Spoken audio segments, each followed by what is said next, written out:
Hola, te presentamos una iniciativa educativa que busca fortalecer la identidad cultural, el liderazgo juvenil y la educación intercultural en las comunidades rurales de Apurímac.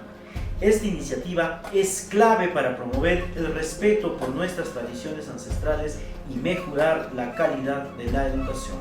Trabajamos con la comunidad educativa para promover la educación intercultural a través de talleres, actividades comunitarias y materiales educativos. Brindamos herramientas para que los jóvenes se conviertan en líderes en sus comunidades, fomentando el respeto por la diversidad cultural y el desarrollo socioemocional.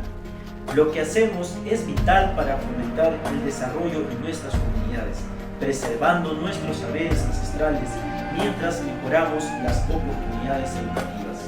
Con este enfoque, los jóvenes no solo aprenden sobre su historia, sino que también desarrollan actividades claves para su futuro. Postulamos al reto Ruralia porque creemos que nuestra intervención tiene el potencial de escalar y llegar a más comunidades. Multiplicando su impacto, con el apoyo del programa podemos mejorar nuestra infraestructura, expandir nuestras actividades y formar más líderes comunitarios comprometidos con el cambio. Juntos podemos construir un futuro más inclusivo, intercultural y lleno de oportunidades. Gracias por apoyarnos en este reto.